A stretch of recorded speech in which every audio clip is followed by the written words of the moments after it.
United States of America and to the republic for which it stands, one nation, under God, indivisible, with liberty and justice for all.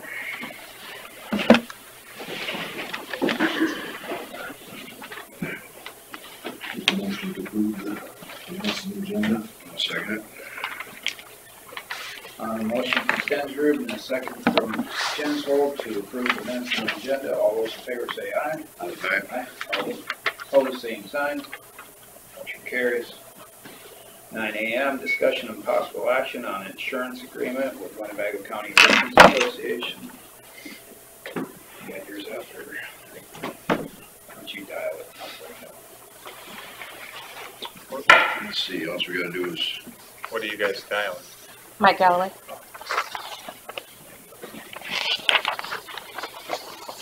Like I'm It's the numbers right on the top. okay, which ones you want us on? The cell phone, please. All right. Do you guys each have a copy, or have seen something? I just, yeah, 9 and then one. I just made that a copy. 515. Carla had. 238. Yep. 8577.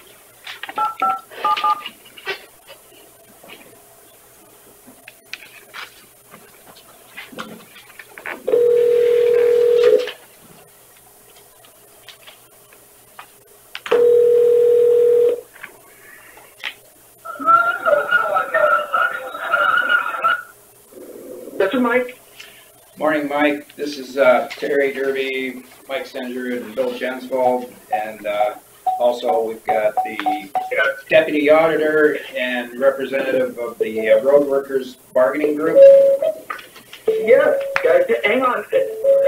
Terry, I'm just pulling over because I'm driving, so I want to pull over so I can grab my document that you guys sent me. Is that all right? That's fine. All right, hang on.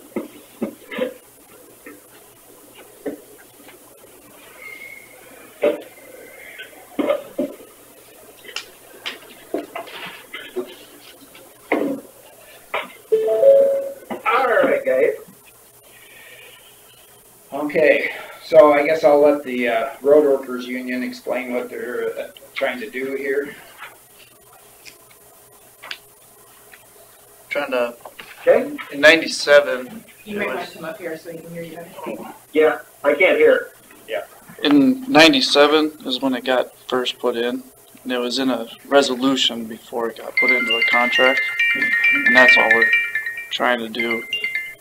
And we re-looked at it, and now instead of 3 years, it'd be 2.5 years. So it'd pay for itself.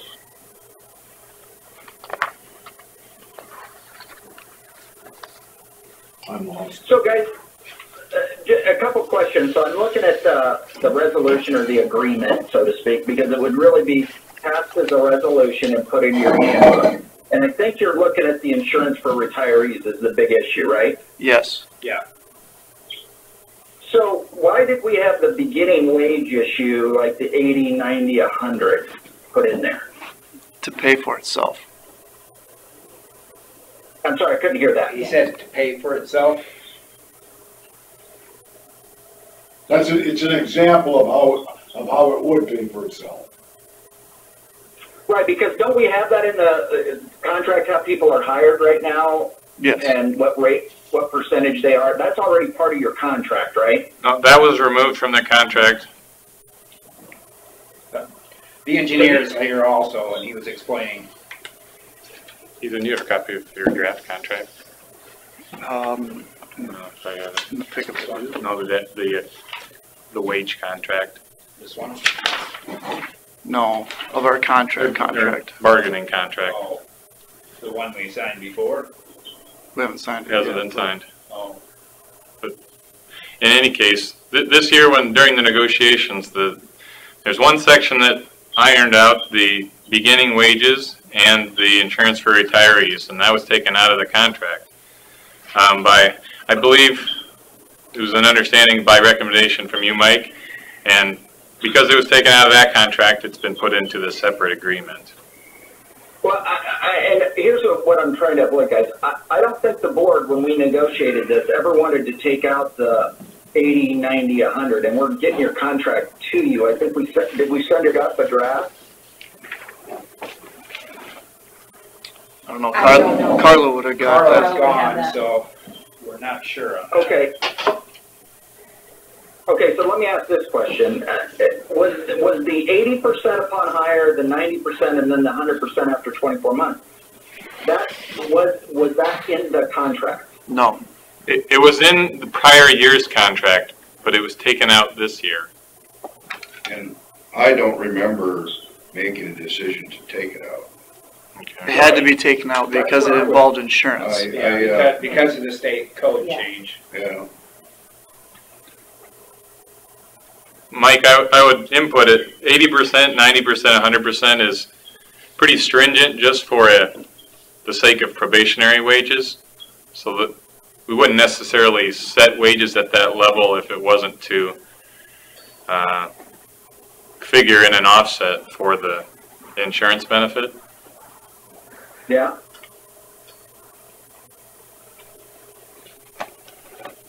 So I guess my question is that provision really need to be in the contract? It's not in the contract. Because what you're doing is we're kind of, and I'm not trying to be difficult, we're kind of mixing two things. I think what the board is looking at and what you guys are looking at is an insurance for retirees, right? That was something that was in the contract before that the association wants to have in the handbook, correct? Right. Well, in the past, we have kind of treated that on an individual basis, and it looks to me like we're not gonna be able to do that, because we treat one, treat all. No, there's qualifications for it. You have to complete 20 years to be able to get it. Right. But like with the offices in here, Right. we have treated it differently Oh, in the past, we have. If it gets put in our handbook, then it would have to be everyone. Mike, this is Scott again. I guess my understanding was that to put it in a separate agreement because it applied only to the association rather than. Yeah, but that's the issue that the board has to kind of grapple with right now is, so here's the issue that faces the board, right?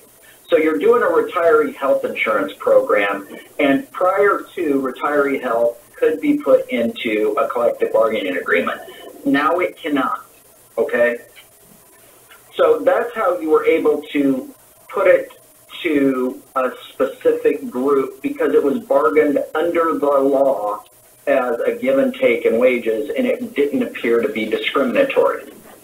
Now, when the board has the sole discretion as to whether to provide the benefit or not, okay, then it opens the board to the potential, and I'm not saying they can't do this, I mean, this is something you absolutely as a board can do, but I don't recommend that you then specifically say it's only applied to this group. Because you open yourself up for age discrimination claims as to, okay, why, it's an illegal subject of bargaining, why is this group the only one that gets this benefit? And I believe that's why we have decided in the past on individuals because of that very reason. And also is it a benefit to the county? Right. So if we were to offer this to the whole county, if we felt like it was something that was worth it, then everybody, when they started, would have to do the beginning wages to kind of backfill it or whatever, to start. Right, I mean, you would, yeah, I mean, you'd need to do something as it relates to, I mean, that'd be the board, you don't have to, I mean, But that's if the we're to board's choice. justify it, you're gonna have to pay for it through that first 2 years of hire. Correct. Mike, this is Scott again. There's one distinction between the Road Workers Association and the non-collective bargaining employees, that their beginning wage would be set by department heads or the board or whatever. So the 80%, 90% wouldn't wouldn't have a base wage to be figured based on. So in this case, it's a very clear wage that they would start at, if not for this reduction. You know, setting 80% of their base wages is easy math because the base wage is in their contract. So, you know, that would be seemingly the reason for applying it to the Workmen's Association and not others, as an example. Well, every other office is basically under, they do the same thing. They're a percentage of the auditor or a percentage. But they of don't the start out at 80%. No, No one That starts would out have, at that 80%. would have to change if it was gonna be the same for So everyone. my question is, Mike, it's Chris. If Yeah. the board wanted to go ahead with a retirement program, then could they change it to be specific for all of the departments, and it would also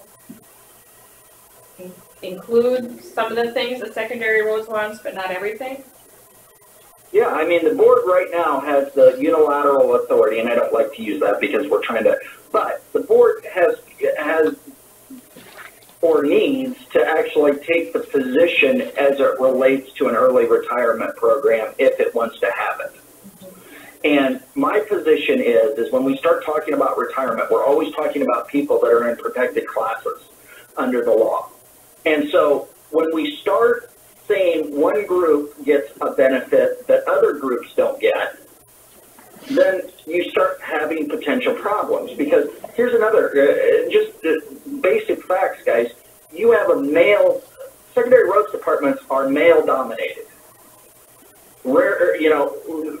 So you're going to give a benefit to males above the age of whatever it is after 20 years of service, and then potentially not give it to other groups that may have be dominated by females and age issues and things like that. So what you're doing is, or potentially doing, I'm not saying you're doing this, if you give it to just one group under a blanket policy, you're exposing yourself to a claim. Now, when you do your early retirement, which this board has done in the past, you've said, for whatever reason, when you do it, you have made a reasonable, logical, this is why we're doing it. If it's to target some retirements, things like that, to help generate new people into the workforce for cost savings to the county. Those are defensible. But if you were just to pass this for one isolated group, I can't give you a clean bill. I mean, maybe it's okay. Maybe nobody will ever challenge it. But I can't give you a clean bill of health for those reasons, because you have the ability now. It's not a collectively bargained benefit any longer. It is it's a benefit that the board determines that it wants to offer. so we can keep doing it on an individual basis. Well, I thought you guys, when you've done it in the past, and correct me if I'm wrong, I think that's Mike, you kind of had a plan, because we've done the plan documents, and you'd say, the board would say, okay, we're going to implement this now for a year and decide if there was anybody that was interested in doing it. And it wasn't an ongoing, because we'd had a discussion some time ago about whether you were going to put something into your policies just to be done with it and move on. And I don't know if that decision was ever made by the board. That's been a policy as long as I can remember. I don't know that it's policy, it's a yearly, It's in the book that you have a year to, No, well, that's what Carla told us on, no. for Dennis Tweeten. No, we didn't put anything in our handbook. It was the policy, it was the agreement from the year before, and then you just kept going with it. It's not in our handbook. You extended it. yeah. That's the difference. Yeah. I would never tell you, and I know that for a fact, that you could say, hey, Mike Galloway wants to retire. We like Mike, let's give him this benefit, but, Joe wants to retire. Well, we don't really want to give him that benefit. That's where you get in trouble, guys.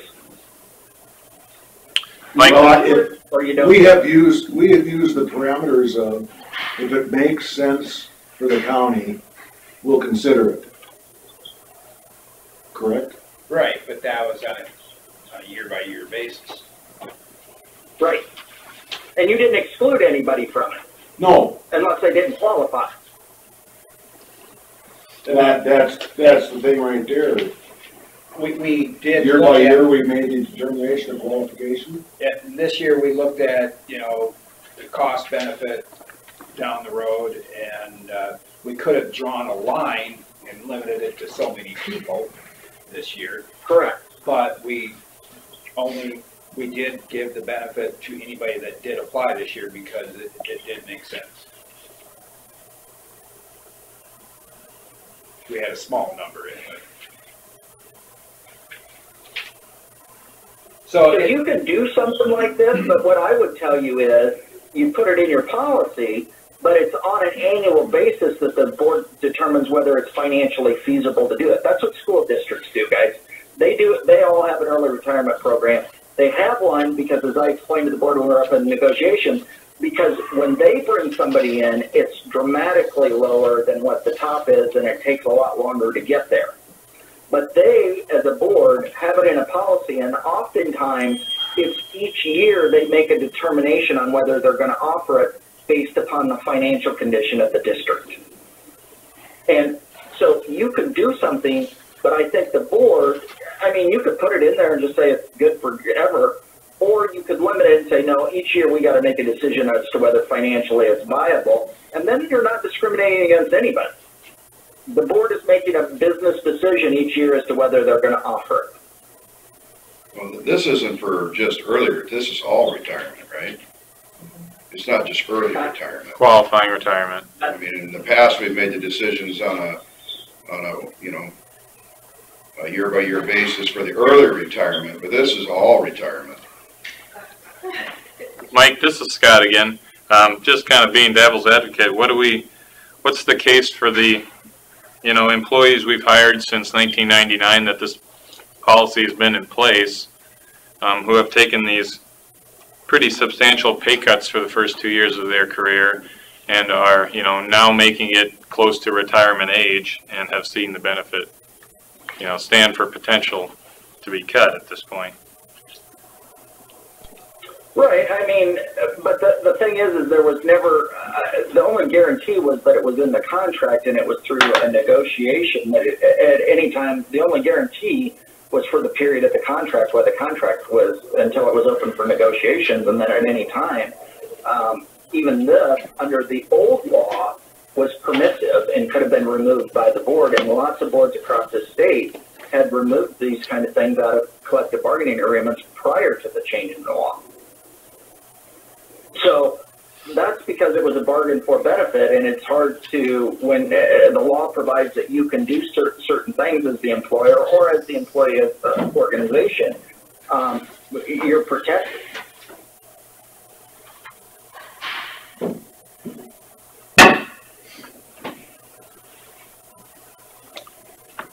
I don't all know. this comes down to, we can do it. The board just has to say whether they want to do it. And what I'm telling you is I wouldn't just, number one, the wage rates need to be put in the contract, and I'll have to go back and look at the contract.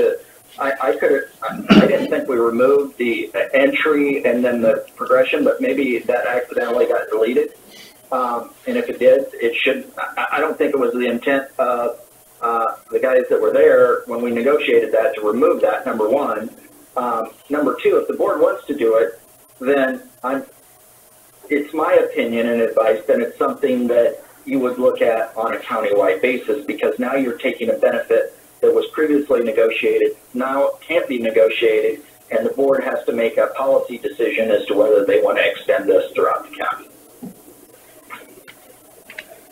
What if we just keep it the way we've been doing it? Well, that opens us I up would tell you, to the unfairness thing that has just been offered to the rest of them in a sense. What about the unfairness Well, I of would- like the 18 guys Just that a paid it? second, talk at we need to once. put something in writing in our policy, and if you want to put language in there that annually the board will determine if this is, I have other counties that do that, annually determine whether you want to do it. something that you can show, hey, this is why we did this, and this is the reasons why. That way, and then you're done, and it's easy to put something like that in a policy. Are you getting pulled over for driving while talking? What was your thoughts? I just got whatever it is, 18 guys or whatever that paid into it, that Okay, it's so, over $200,000 so as I understand and it, no one's gotten it. as I understand They it, had that 80 and 90% taken out at the beginning of their employment for this benefit at the end of their employment. Mhm. And now they're not gonna have it, even though they've had that 80 and 90% so my taken out. opinion on this is that if, since you guys paid into it, and we go to that yearly justification for retirement, you've already paid into it, and it shows more justification than, say, somebody that started at 100%, correct?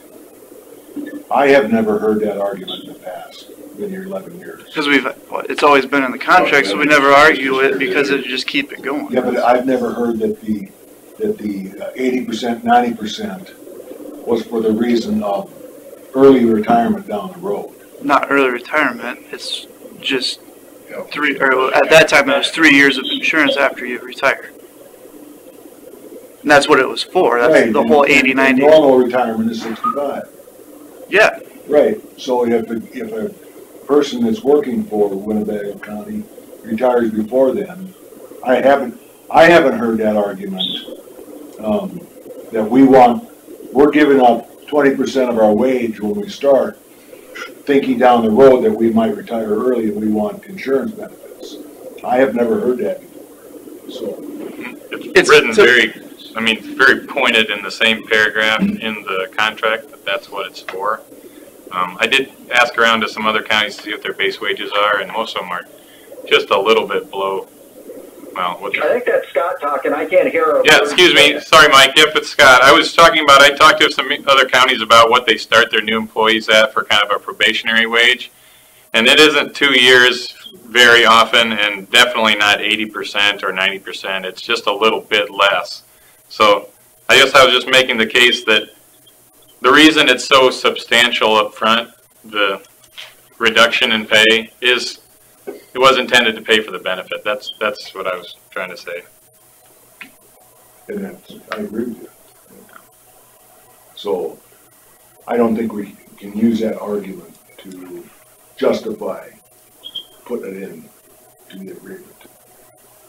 You understand what I'm saying? no. Okay. Just because you get 80% of your base wage to start with, 20 years down the road, that's a long time. I don't think you can use that justification of foregoing 20% of your salary your first year to justify automatically getting early retirement. Okay? You're paying for the guy retiring. I don't think that's what that was meant for. I think it was meant for probationary, wasn't it? These percentages. The 100%, that's what it was intended for, was a retirement benefit to the guy retiring. That's a new one to me. But that's fine. That's fine. And that's really. I would rather see us just That's the go. way it's written too. I'd rather see you guys go to a probationary period of, say, 6 months. You're gonna know whether the guy's working or not, and start off at 100%. Or a slight percentage under, like every other county. Yeah, whatever. I think we open ourselves up to a can of worms by guaranteeing that we are going to provide health insurance for early retirement. Because let's face it, the 20-year, right now is 20 years. Well, there are guys that could be 41 that retire early. But usually guys at 41 are gonna go to work again. And one of the things in here is that an employee But we gotta takes think of it. subsequent employment where health insurance is available, he's not gonna get the benefits. That's what that means, right? So an early retirement person, unless they're going somewhere where they're gonna work for cash or whatever, work So for what their own if they business. don't? What if they don't? Yeah. We're stuck with, 24 years of insurance? No, it's just 3 years. No, 3 years. well, it'd be 2.5 now. Yeah. Was there? Okay. Mike, this is Scott again. Are you saying that if we include something to this effect in the policy book and it's evaluated on a yearly, if we include something like the agreement that they've drafted in the handbook and evaluate it on a per employee basis or annual basis or whatever, that it could continue? Yeah, we don't want to say per employee. It's annual basis because we're not going to pick and choose who gets to. Now the board can set a number and say, this year we're only going to allow 5 people to participate in this program. So first 5 to sign up, get it. Because that's the money we got. But we can't go and say, oh, just we like Mike Galloway, so he's going to get it. That's bad. Well, right, and I'm not suggesting that, but we have wages that it's tied to offset. So those two things kind of go together, you know, which is different than other departments and other employees. So couldn't you change your wages? Your wages? It'd only be the beginning wages for somebody. Yeah, it's one of the first 2 years. So, Like I've already paid. and I assume that's why it was removed, is because those two items were tied together in the, you know, prior year's bargaining contract. Yeah, I mean, I don't think this by any stretch of the imagination pays for itself, guys. Let's not, I mean, you can just do some quick math and say for 30 months, I don't know what a single insurance, but if it's $500, $600, $700 a month premium for 30 months, that's a big number, and you're not paying for it with a reduction. I mean, say it's a $20 an hour employee, so for a year, you save $4, there's $8,000, and then you save $2. For another year, you're saving, you know, $4, you're saving $12, where you're probably having a benefit that costs you down the road, you know, 20, 30, whatever the number is. I used the 24, fiscal year 24, $25.87 an hour. That's a savings of $5 an hour. That's roughly, call it 2,000 hours. That's roughly $1,000. Mike, can I interrupt Mike, please? Mike, did you get the second page of the agreement, which was the Exhibit A figures to support it? So what's your thoughts on their Exhibit A? I was just looking at it as we're talking. Yeah, I mean, yeah, I mean, I just came up with about, your total was the savings, is that what I'm seeing, Scott? Right, it's just average. 15,000. No, average employee saves 2,000. And you're rolling back in the cost of a new hire, right? Right. One thing, this is. Yeah, go ahead. Oh, Carla wanted to mention too, on the insurance figures, that normally it goes up 10%, not 3%. So his calculations are not really correct there. Yeah, right. I mean, you're paying for a benefit that's going to be a lot more expensive. I mean, think of it like this, right? You're saving some dollars, and then 40 years or 30 years down the road, whatever the number is, then you're going to get 30 months of insurance at whatever cost the premium is. I don't know, guys. I understand how you're looking at this as a snapshot, but I don't know that it's a cost. Well, you also over that 20-year period, you also in a sense get interest on your money too. It's gonna. Right. It's not figured in here that I can see. Yeah, you're correct. I think that's Mike. I mean, let's say it's a $15,000 savings up front. So, you know, where do you get that figure? Mike, where do you get that figure of 15,000? I know it's here, but I want to know. Well, I'm looking at Scott's savings is 17,000, and the retiree insurance cost is 15. Is that right? The net is 1941. Right. Right. Yeah. So I'm just looking at those two numbers, the 17 I'm sure that's accurate. I mean, you just did an 80% and a 90% for 2 years and saying that's what we save on an individual, assuming that we always hire somebody at 100% of start rate, which isn't typically what everybody does, but just assume that we do. So your savings in your first 2 years of employment is $17,000, and right now your insurance cost is $15,000. Okay, so if we hired somebody July 1, and they got this benefit, right? Right. We're saying we're going to save in their first 2 years $17,000, but we've got a cost in 30 years or whatever. $15,000 is not going to cover a single policy in 30 years for 30 months. No, right, that is correct. What it kind of figures like Social Security, that it's adjusted annually or you know, periodically to stay solvent. But does insurance parallel the cost of living increases? But it's also the new employee is paying for the guy retiring. So the new person that's starting is paying for that guy that's retiring. It's not you put that money away and that's your money later Did you on. hear It's that, just Mike? a rollover. Yeah, I did. I heard that. Okay. But you still got two different numbers. I mean, and right now it looks like if that's the theory that we're operating under, that a new employee savings is paying for the one guy that retires, right? Mm-hmm. Right. Right now, those numbers actually work.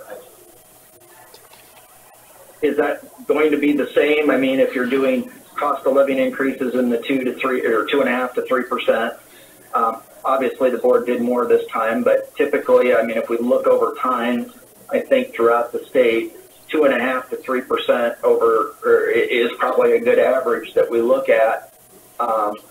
And I think Chris noted now your insurance is going to go up. I'd love to say that insurance was only going to go up 2.5 or 3%, but your insurance numbers are going to go up a lot more than that over the 30-year period, I'm assuming. Now, it's a smaller number, right, because you're going up 10% on, or whatever the number is, on whatever the annual premium is on single insurance right now. It's $604, right? Going to $694, $715. Is that correct, Scott? Yes, yes, That's what you projected. projected, yep.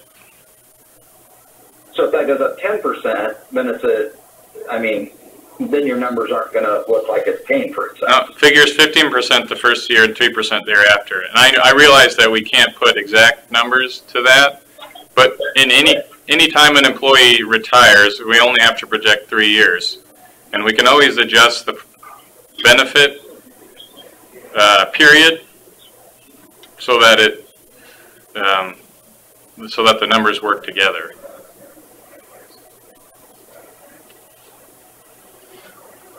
Yeah, I mean, and what you adjust is the number of months that's covered.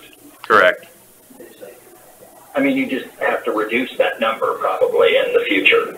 Right.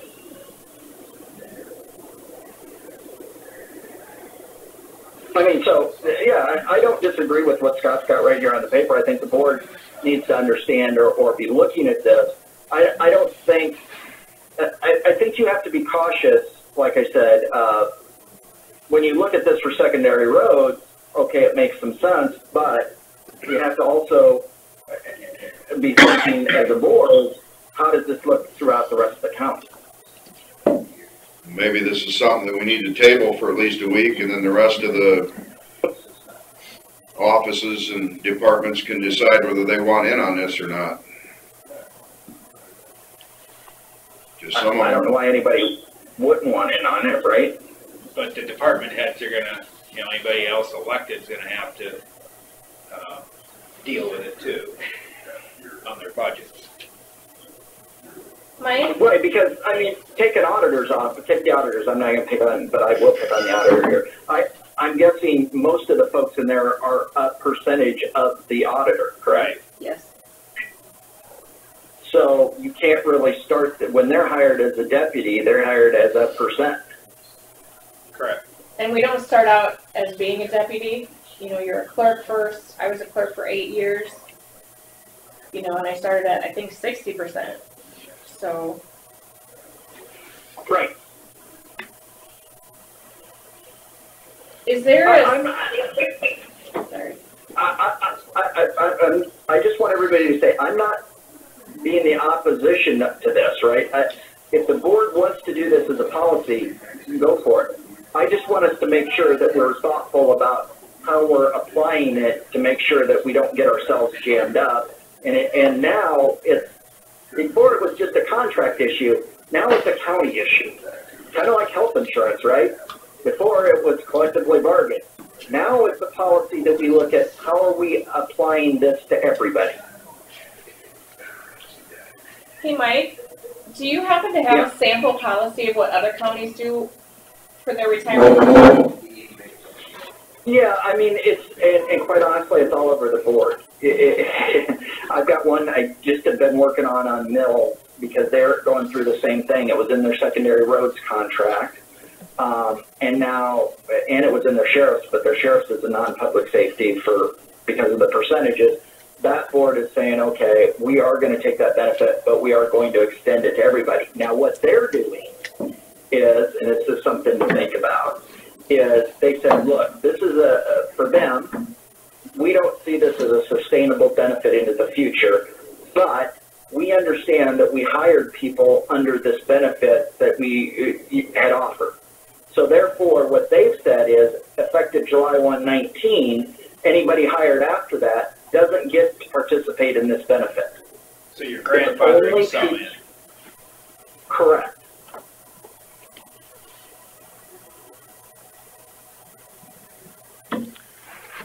I say we stay year by year because to lock in a contract like that for 20 years is scary. Can anybody speak on this, or is this open? Sure, it's an open meeting. Well, as I'm sitting listening to this, and I don't know that much about it, except apparently this has been negotiated. If it's been negotiated, it should be honored. But the other side of the coin is the county shouldn't lose money on it. Why not put a dollar stipulation on it as X amount of dollars come in and X amount of dollars go out? We maybe won't pay 100%, we may pay 80, but we will pay whatever the county Pay the insurance as long as the money they've saved us right. will be there to pay for it. So they don't lose money, you don't lose money. But then how do we differentiate them compared to the rest of the people in the policy? That's the struggle we have right now. Who was it negotiated with? The road workers. Well, then that's the only ones that you're worried about, So isn't it? the law changed where they can't use it as a benefit that's negotiated anymore. So Well, I think the guy was right, and you need to negotiate this thing out. Because I kind of remember when this went in, and I couldn't believe that the county was doing it, because the inflation of the cost of insurance versus the amount of money they put in. And, you know, you talk about interest, well, 0.25% of interest, it doesn't help the county out anything, you know. You guys have a mess here, but you got to kind of solve it. And I think he had the solution would be to negotiate it away, but you got to honor something with the people that you've negotiated it with. But it should be kind of a win-win rather than somebody stands the brunt of the negotiations. I could live with that stipulation. Could you guys? I would have to, I guess, talk to the other guys. I mean, We'd have to get something written out to have everybody yeah, look I'd like at. to see how that was written out. I don't know. Did you hear what he was talking about? I could hear bits and pieces. Sorry. He was saying that if the secondary road worker, I'm just using his figure, put in 25, or suffered a loss of $25,000 from the first 2 years of his employment, we'd have to obviously figure in an interest factor, cost of money, but our insurance benefit wouldn't go more than $25,000 if they early retire. Yeah, but I think what Scott was saying is a different twist on that. He's saying, don't look at it from what that person saved. Look at it from what we save on the new hire when the guy retires. Right, Scott? Correct. So in a year, Okay, for instance, let's just do it in this upcoming year. Scott has 2 guys that retire, and then he's replacing with 2 guys. So for that year, under his numbers, you see what the numbers project to right now. And so therefore, it's actually assuming that your one assumption is that 80% is not an appropriate starting rate for these folks. It's being done so that it can pay the retirement off of the folks that are retiring. Then, under that scenario, it's a much easier calculation than doing some future value of money of the savings to when they retire. You're saying, okay, yeah, I saved X dollars in the next 2 years, and over 30 months, I'm paying out $600 and some a month. Okay, that's kind of a wash. Maybe it's a little bit of a savings to the county, but probably not when you take the increase in insurance in the second year, but it's pretty close to a wash. That's really the number, I think, if you're looking at it from a cost perspective, that you should be looking at as you're going forward each year. And I think what Scott was saying, and I agree with that, is okay, we can tell each year, it's pretty easy. We know what the wages are going to be, or close, and we can say, okay, well, the value of this one retiring now is 24 months of insurance. So in July 1, the board would say, if anybody's participating in this, that you get 24 months of insurance. Okay. Scott, did that kind of summarize it? Yes. Don't laugh at me when I say this. What if we have deflation? Yeah. I mean, it could, yeah, you're correct. I mean, it's happened. Then the numbers still work, though. It's just a numbers game. But it might be detrimental to the guy that is going to retire. Another thing. And we're negotiating, we're not negotiating, what would be, we're not negotiating 2044, we're negotiating right now for 2024. And I'm just using that year. We have no idea what numbers will be in 2044. That's correct. John? Another point is, if you're going to phase these people out, there isn't going to be any savings to pay for it. And number 2 on this thing, what happens? You got to be very careful how you word this thing, because what if 3 people retire, but you choose to only replace 2 of them? Then do they get the savings? Is going to be phenomenal. You know, I think you'd have to do it as a cap. well, you got to be careful how you word it. But also, you guys aren't considering, from the standpoint, it's costing the county money to handle their money. So I question whether you really want to pay interest, because it's going to cost you more money to do the book work than the interest is going to accumulate. I would, if I was in a negotiating point, I would be dollars for dollars. Forget about everything else, because it's too complicated. Well, you could use a set interest rate. You could. Yeah. You could. Mike, correct me if I'm wrong, but a good investment will double every 7 years. I'd love to have that. I know, it used to be that. It used to be that. Hey, Mike, this is Scott again. You know, we're trying to, I guess we'll, if it's to be included in their contract, then it's up to them, but trying to decide what the beginning wages are, it's kind of difficult when you don't know what your goals are, whether it's to pay for a benefit or just to, you know, start an employee at a probationary wage that's appropriate for probationary period. Understand why that's tricky? No. I got the whole picture now that we've talked this through as to what I'm just still confused, and I need to look at this when I get back to the office about the 80, 90, 100 and look at our history on that contract, because Terry, and correct me if I'm wrong, I didn't remember taking that out of the contract. I remember taking out, and maybe it was lumped in with the insurance thing. Is that the retiree insurance? Is that what it was? Yes. Okay. Well, here's the other caveat to it too. I understand that the worker that negotiates this looks at this, but it's a benefit. It's not a wage, it's a benefit. And, you know, I understand negotiating for it, but these things. I am very sympathetic to the issue of somebody's relying upon this, that it was in the contract and then it's no longer there, right? That's a real legitimate issue. Yeah. And no fault of their own, right? Right.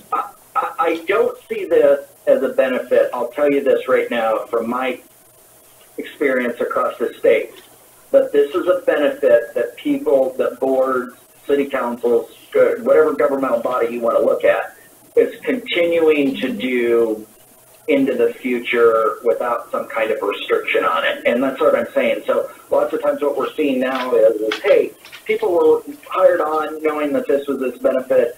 We as a board want to honor that, but we're not going to do it. If you hire on now, you have to understand, you're going to start at this rate, you're going to progress through, but you're not going to have a guaranteed insurance benefit when you retire from the county that is paid by the county. I can live with that.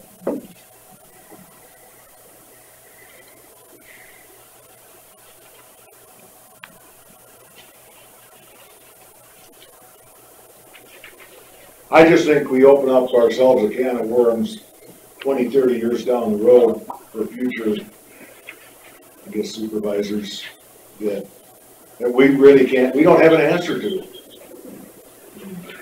Right, because what happens is, guys, whether we want to believe this or not, but I've been doing this long enough that I watched programs in different contracts where people would convert all of their sick leave when they retire to pay for insurance. And guess what? That became cost ineffective for the employers. I mean, move outside of the public sector. I know some of the very, very large publicly traded unionized corporations have moved away from this retiree health because it's not affordable into the future because of the substantial growth of health insurance costs. And that's what you got to be careful that you're not locking yourself into something that, now obviously this is policy and the board can change the policy, but in the last 40 years, I was looking at some history the other day where a premium 30 years ago for a family was costing about $50 a month for health insurance. And that's why unions, or not actually unions, but that's why employers threw that in as a benefit to bamboozle the employee, saying, hey, we'll cover all your medical costs, Exactly. And that doesn't happen anymore. Yeah. And then it's morphed into really a prohibitive cost. So, and who knows, 10 years down the road, we may not even handling insurance. It might be all through the government.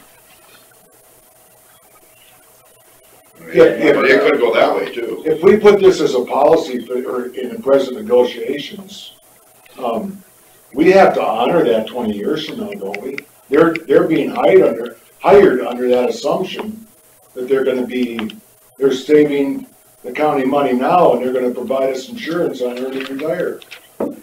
Isn't that correct? Well, that is a really interesting question, right? I think it's offered as a policy, but if it becomes financially not viable, then I think the board can at that point make a change and provide notice as to how it's going to make that change. That's happened a lot, and it's been defended at that level, and nobody's it's when Mike, your point is very good. It's when somebody actually retires and takes the benefit, and then the employer tries to take back that benefit after it's happened. That's where you get sued. And it's going to cost money to get rid of it in a sense because we won't have the new money coming in to pay the old guys retiring. Right. So, I think we've already opened up a can of worms. but clearly, this 30 months or whatever number it is all supported by the 80, 90, 100, right? The wage schedule. So that has to be, and I would tell you that needs to be in the contract, the 80, 90, 100, not in this policy. That would be the wage schedule that we put into the contract. And just say, look, this is what you're getting hired in at. The union, understands that, and if that goes away, then the board has the right to, take that benefit because it's just going to be in a policy. Are you able to come up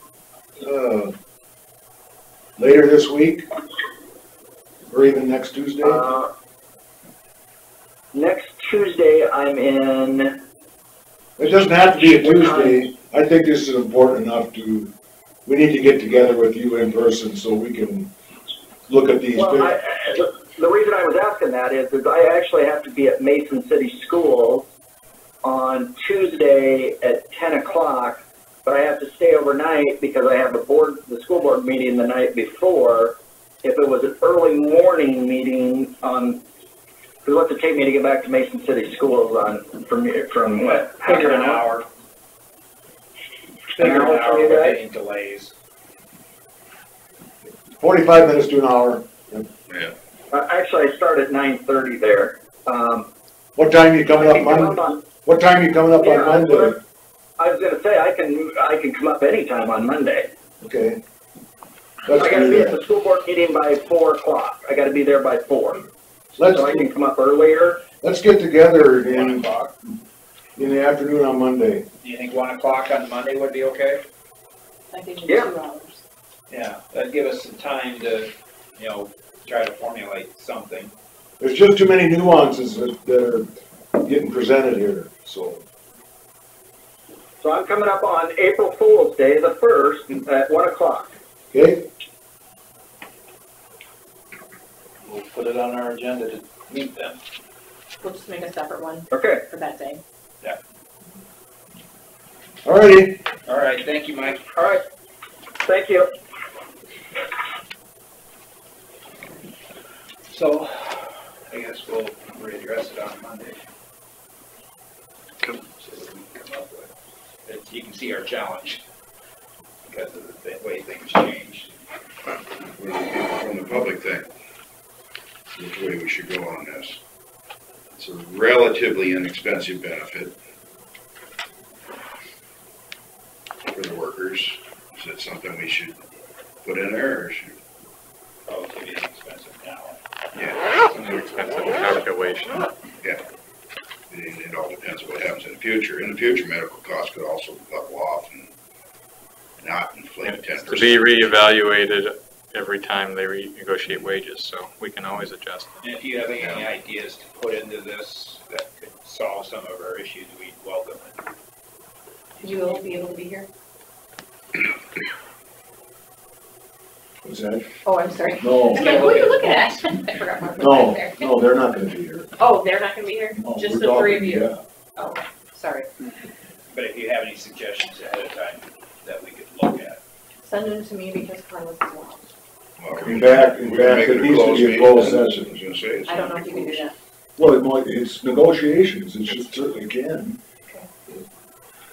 Specifically, not negotiating because it's prohibited subject to bargaining. That's why this is so complicated now. So that may be a tricky question. Well, we'll have to run by the laws. Yeah, she's out of. There's no use in him coming up in my opinion. It's a good application. It's a benefit you gave us, so we take it. I just thought Italy was more important than this. Maybe we should check. She thought mental health is important, I'm guessing. Time off for, yeah.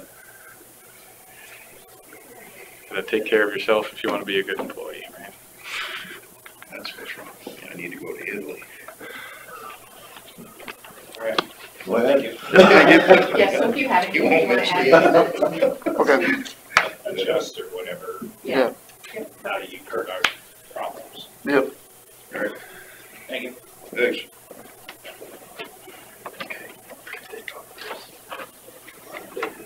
Move on to number 3, Scott Miners, engineer will discuss secondary road plans.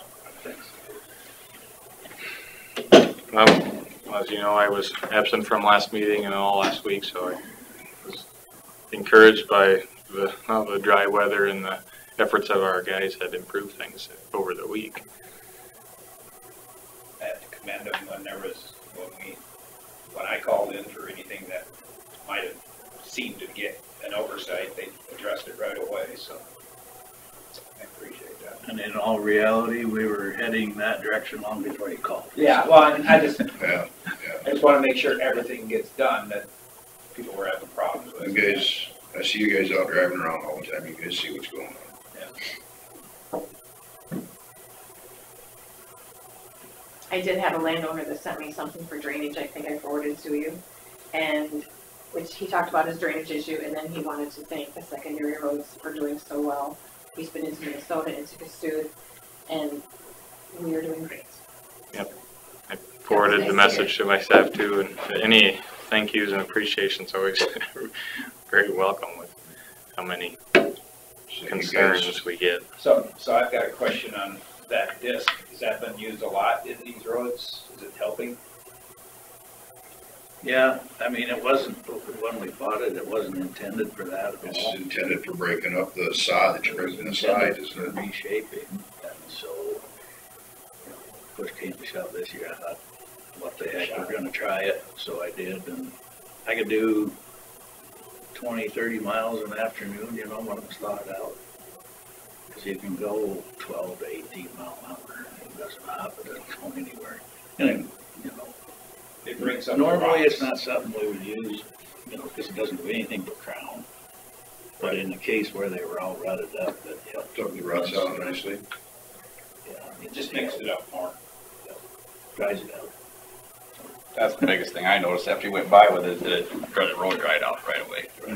Loosened it up, let air in, dried out right away. And that made a big difference. A big difference. So where are you guys on people that go out and blade the roads themselves a little bit? Knock down some of the ruts, ridges. We've been encouraging most anything this year. Well, then I would like to publicly thank all the ones that I know that have been doing it. Right, there's been quite a few. But a lot of guys out there reshaping their roads. We don't normally encourage that because they tend to flatten them out. But this year, it's like, have at it. Yeah. Trouble, yeah. We can get. With Mark, I mean, I don't have the right equipment. I got a box scraper. And that's, like Mark said, flattens Man, things. makes not a nice crown flat surface things. I like it was can't- designed. Right. I can't bring it back to the middle and we've made our But passes. it might be sometimes a lighter piece of equipment when the road's really sensitive. Yeah, yep. No, they helped immensely this year. I also would like to thank everybody. I thought that they did a good job of, under the conditions of what they could do, of shaping up the roads out our way. And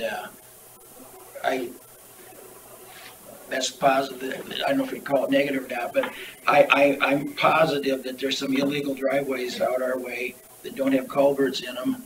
It's causing water to run out on the road. And as they're grading the road, of course, maybe they can't tell when it's dry, but there's places where water's backed up. Backed up in a driveway. Yeah, and then there's another two situations where people would put driveways on a hill, so the water comes down through the field, onto the driveway, onto the road, you know, and I can't believe the county gave them permission. I mean, they could have put it 100 feet one way or the other, and the water would have went into the, you know, into the ditch. Mm-hmm. And so, and I'm sure you guys know because it's washed the gravel off the road where they're at, so.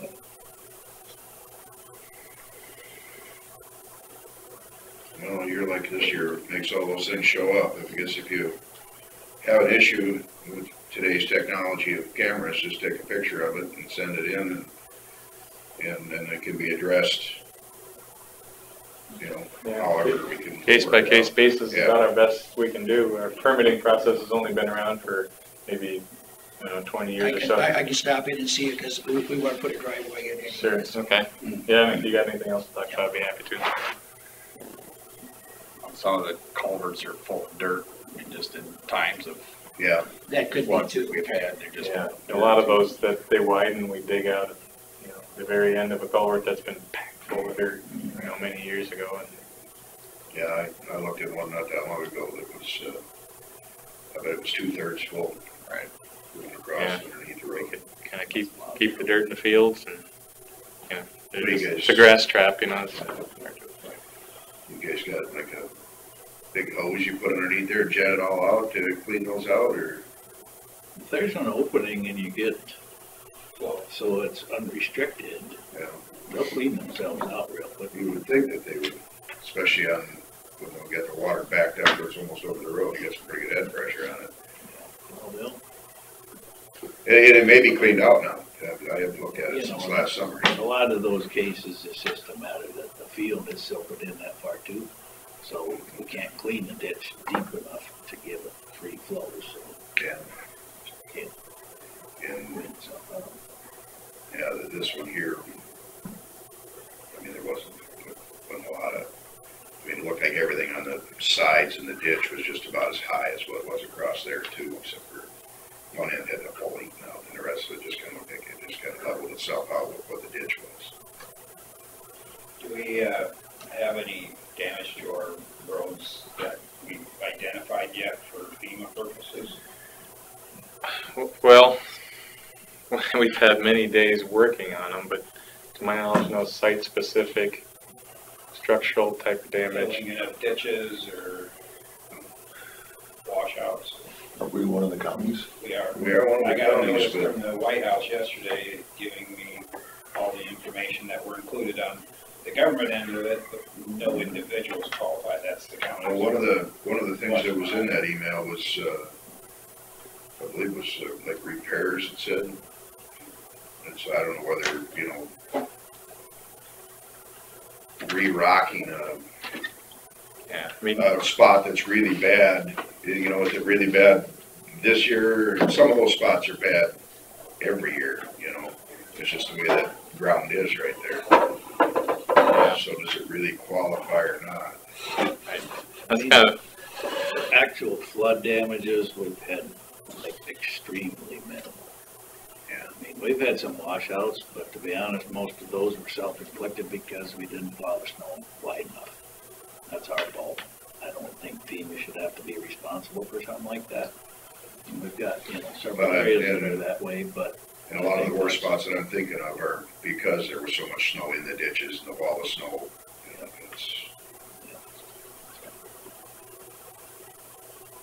so you spend it getting that snow moved back further, or you spend it just repairing the spot after it's all over with, I guess.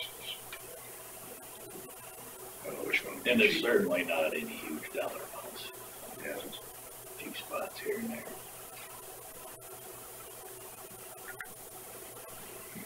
The earlier comment about the water running down the driveway, is there any recourse for the county that we can do anything with that as far as a particular neighbor that I have that's called in and complained about the road last week? He's got water running right down his driveway. It's bermed up on each side. It's got nowhere to go but down the driveway. And I think we've dumped probably 2 truck and pupfuls of rock on the road because of that. He's not helping us any to get the water off the road in his driveway, and the maintainer did a fine job of cutting it open and making it go in the ditch. But after the fact, the road had been destroyed. Is there any recourse for that from a county standpoint? I don't think so, no. We've dealt Doug with, Palmer's driveway is what I'm thinking of. I'm sure you knew where I was going there, yeah. we've dealt with like farmers literally damaging the road. How many feet was that with the manure hauler, I won't say his name, about 7, 8 years ago? It was a mile and a half. It was, and I remember it was like $3,800 we couldn't recoup costs. Anyway. But some of these driveways, you would hope that if the county and the landowner, if we sat down and said, listen, this is bad, we need to move it, and the county's willing to move the dirt, I would hope that the farmer would be willing to work, Yeah. you know. And- Well, you like to believe that everybody's reasonable. Well, some of them anyway, you get a few of them solved, you might not get them all, but it just boggles my mind that the county doesn't have the authority to. Well, we have the right of way, we have the authorities. I mean, if somebody's But damaging it's the a matter of road, paying for it. aren't they responsible for the damage they do? I don't know, but Yeah, you know, I know how we've dealt with it in the past and we Not- can't recoup anything. Not real good luck. I would assume we could do anything in our right of way when it comes to driveways, right? Cause it's in our right of way in a sense, so if we got a driveway that we don't want there, you guys will move it. It's the surface maintenance of the driveways is up to the landowners, of course. But we allow it to have it in a sense, I mean, I don't, I'm not saying this because I want to go out and create all kinds of problems, but I'm just saying as a legal standpoint. Not that it will help any that are currently there, but we need to be better at not permitting ones that come downhill to the road and potential problems down the road. That's part of on us too, I would say. Yeah, a little tricky there too, because we try to have good visibility from driveways, and so a lot of those end up at the top of the hill, but. Well, and also, that's the driest place in and out of the field usually. You like to be on top of the hill. I don't like getting stuck with my truck anymore than anybody else does. How old is that driveway? Your neighbors? Oh. Start time, I don't know, it's been there forever. Yeah. Maybe Dick was in on. Yeah, right, yeah. Yeah, long time. And like Scott said, I mean, a lot of these that are causing trouble, we've been permitting for 20 years, and go with your number. Yeah, who knows what could happen before that. Yeah. And a lot of them may be in good places too, but just they get bowled out, and so that little bit of water at their yard goes all the way down the lane and spits out right at the end. And that's the case with Doug, is he hasn't put a load of rock on that driveway in 50 years, maybe longer. So there's no maintenance on his side of it, and he don't do anything to help us. Because it's cheaper to drag it off the road. Well, I've seen him do it too. I've seen him do No, it. actually, Yeah. Is it? All right, so, anything else for the engineer? Do you have any more comments? Oh, I was gonna mention too that I had heard on Saturday that we were federal disaster declaration, but that's it. Do you have anything else? Nope. All right, moving on. Consider for approval resolution 0326, 1920 001, opposing Senate Study Bill 1045 and Senate File 184, passed by the Senate Committee on Transportation. This is the one on the 130,000 pound loads. Well, it's 130,000 pound logging trucks. It specifically states logging trucks. Forestry products. We don't have a lot of that around here, but the thing that they were worried about that it's gonna start has affected everybody, I mean, I wanna haul 130,000 pounds worth of grain too, because, pays by the bushel, so they're gonna start down that, because what the logging industry is trying to do is trying to save themselves money by hauling bigger loads, and, well, that would apply to everybody, so. Who's to say you don't keep a log on top of the trailer at all times? Gives you the justification for another 50,000 pounds. Yeah, there you go. So just the background for maybe people in the room, you guys too, 80,000 pounds is the most typical trucks can be, and mostly they're permitted to be oversized if you can't break the piece apart, such as like a wind turbine blade, for instance, or a crane, all these types of things. You can't take apart into smaller pieces like grain. You could just offload part of the load or logs or whatever. And the reason this one is so problematic is kind of a logistical issue with the DOT permitting these loads to operate on every road in the entire state, whether they're DOT jurisdiction or county or city. So it ties the hands of the counties to say, hold up, we have a bridge here that can't take that kind of load. And instead they'll just be kind of blind.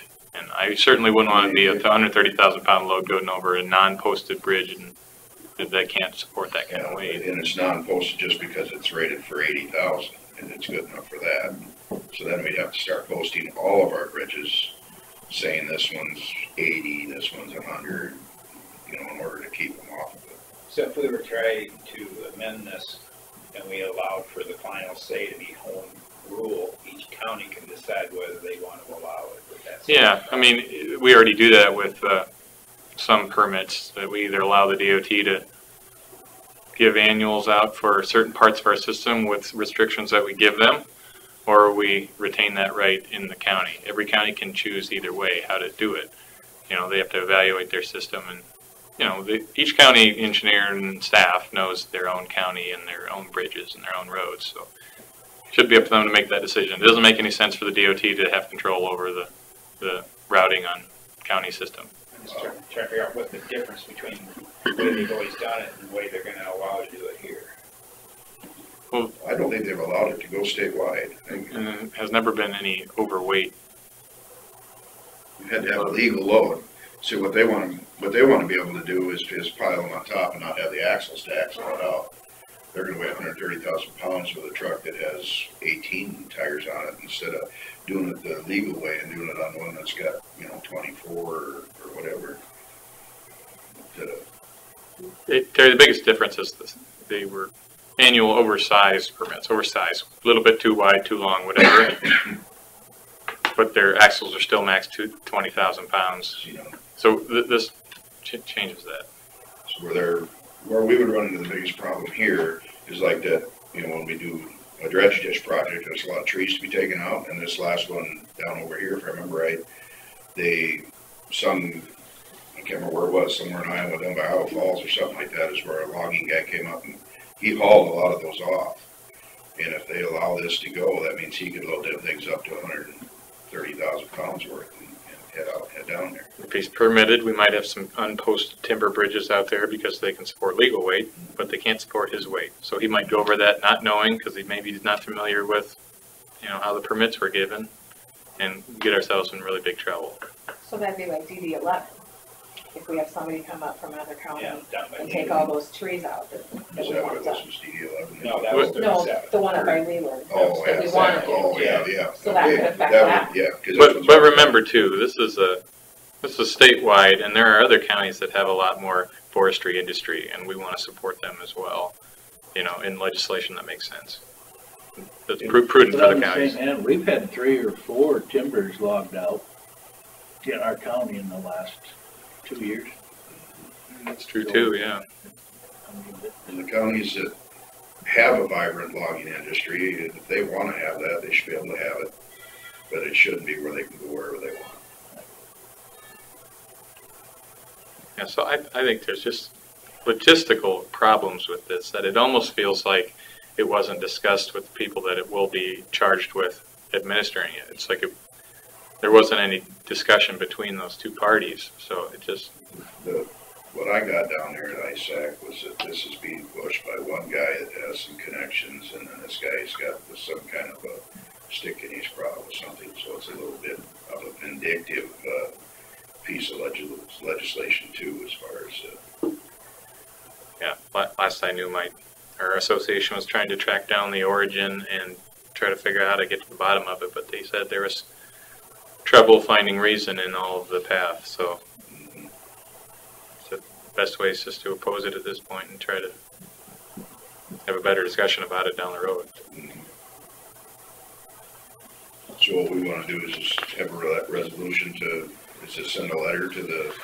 So if we pass the resolution to oppose the legislation, we'll forward this along to the governor's office. Yep, I have 2 copies. Along with opposing it though, I think we should emphasize leaving it up to each county. Yes. That's what, Home rule is the final say. Yeah. that's kind of de facto what it means. Well, I know it, but, well. 'Cause right now, I guess right now we couldn't permit that. Yeah, as it is, we need to come out against it. And then down the road, can't remember that, I actually talked to one of the county supervisors from the county where this came from. I can't remember his name or the county's name. It's terrible. Probably like that Clayton or Allen Key or something. It was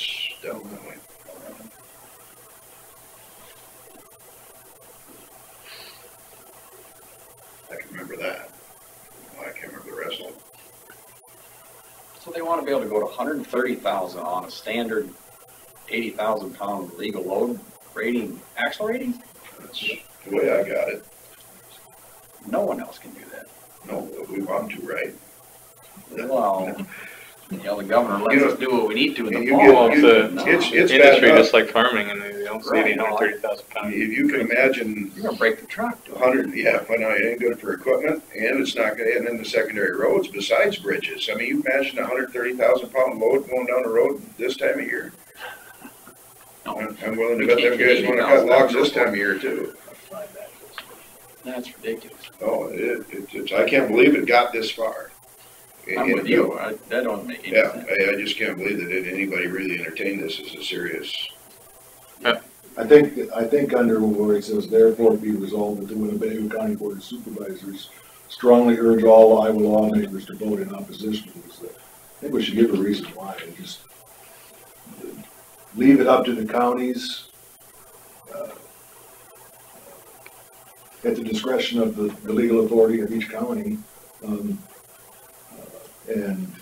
to those counties that have logging, you know, this might be suitable. Don't want to just be negative on it, you know. Who drafted this resolution? This resolution was drafted in Lee County and has been kind of passed around to be modified and approved by other boards. But this one here is, I mean, coming out against this, as it's stated, what we want them is to restate it, I guess. Look at the bottom of page 1. The whereas to traversing Winnebago County bridges by loads up to 130,000 pounds without the county being afforded the knowledge or the ability to restrict each occurrence. That's what we're talking about. That should be part of the bill, that we should have the ability to restrict. We already have the authority, so, if the law is left as is, Right. you know, that's the But point. if this bill was passed, it should include language like that. We still Well, have the ability. I mean, I don't agree that If this it bill should is be passed, passed. what we're gonna have to do is we're gonna go out and have to have pay for all the signs to post our bridges, but we're also gonna have to come out and have people do, big bridge inspections to figure out how much this bridge can haul. And it's gonna cost our county a whole bunch of money to have people come out and say, well, this one's good for 120, this one's good for 130. Well, they already do that. Well, we're doing that on a case-by-case basis, but we'll have to do all of them. We have to Most even inspect the good every ones. bridge every 3 years, correct? We inspect every bridge either every other year or every year, but the calculations be all different for that size of load. Right, I agree with that, it's all different, but we See, put a rating on them every. there are, If they do this, we're gonna have to do them all in 1 year. the ratings are all based on standard vehicles, you know. You ever seen the sign that has kind of 3 little trucks? One's like a bread truck, one's a semi, one's got a few more axles on it. You know, all the calculations are based on these standard vehicles. That's why anybody who owns a truck has to have their axle spacing just so and have the weights distributed properly. Bridge So if you- weight, yeah. so You if you- gotta be so if so you- far apart to keep that certain amount of load off the bridge. Suddenly you all but double the load on that bridge on the same axles. I mean, the standard weight calculations aren't gonna hold it. The deck won't hold it somehow. Then you can about guess that every timber bridge will fail that anyway. 130,000 pounds. I mean, that's substantially more than 80,000. They're all on the brink of being posted anyway. So is this a measure that tries to avoid the interstate taxes? Because what it sounds like to me is now you've taken all the trucks off of the roadways and they can take any county road they so feel. Yeah, I think it has more to do with where the trees are located. I think the legislation says something to the effect of path from, your logging location to the final building. destination, but Yeah, what defines as a path? That's what I'm Yeah. getting at. Well, maybe kind of vague. Well, I can't go up 29 And there, I'm sure it they're takes gonna allow 69 all the way up. For all roads. We know the problem. And if they're selling logs from way down in southwest Iowa and some mill is buying them up in northeast Iowa, they can drive all the way across the state. I'll make a motion to approve the resolution, all those numbers right there, Chris. I'll second. Get a motion from Stenzer and a second from Gensel to approve resolution for proposing Senate Bill 1045 and Senate File 184. say aye. Aye. Aye. All those opposed, same sign. Motion carries. Could I have you guys sign both copies, have Chris sign both copies, and then you can keep one, and I'll take one, Just you. pass it along. Do you have my name on it, or is it Carlos? It's Carlos, could you I'll correct sign it. that? So I'll sign it Carlo by Chris.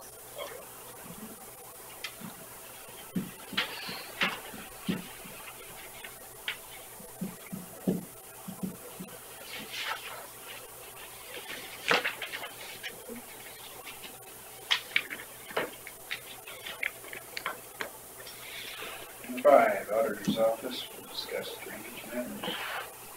I don't have anything to sign on. Do you have any? I don't have anything. Discussion with possible action regarding the letter from USDA on D5 Flat 5. Can you please hold on a second? Sure.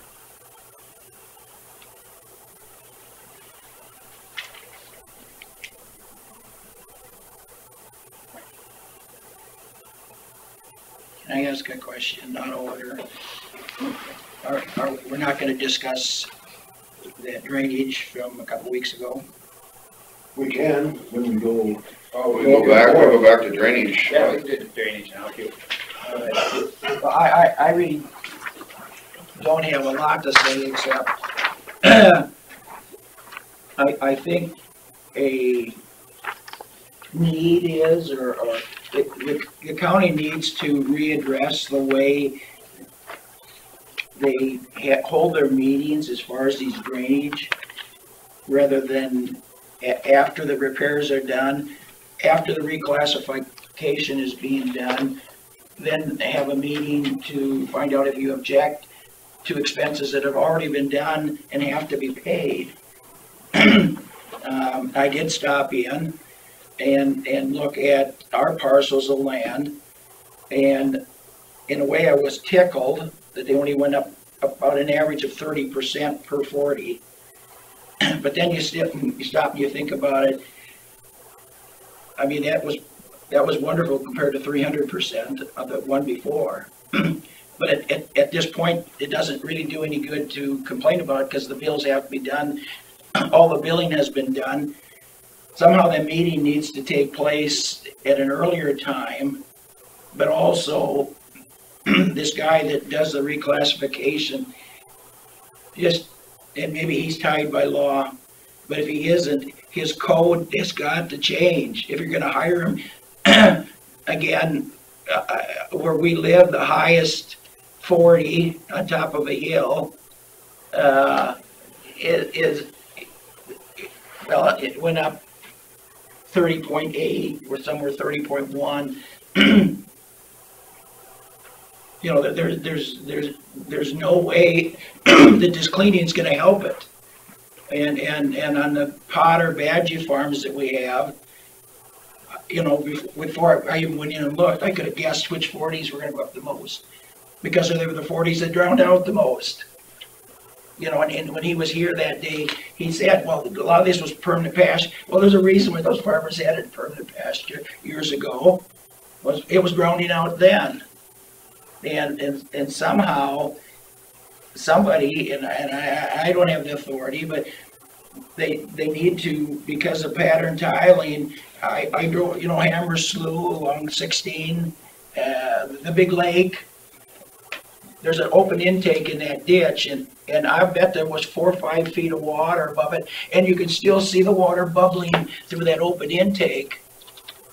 These lowlands are getting flooded by the pressure in the tile, and when you put an open intake down in that lowland 20 years ago to get rid of the water, now it's flooding your field.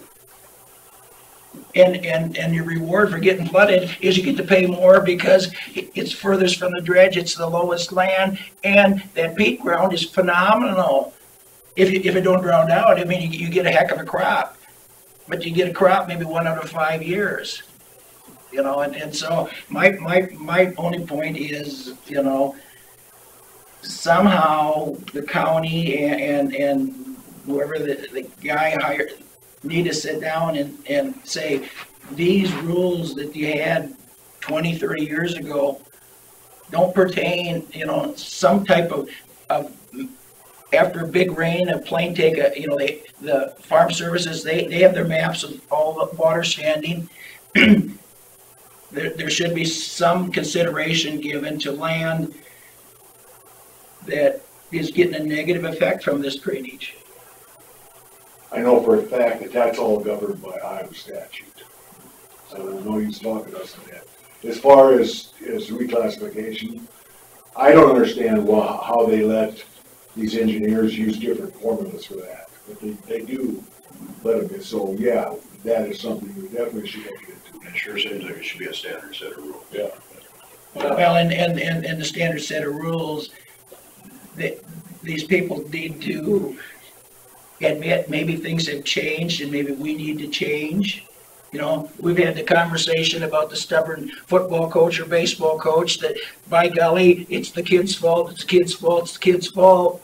I'm never going to change my offense or my defense. If they're good enough, you know, they'll get the job done.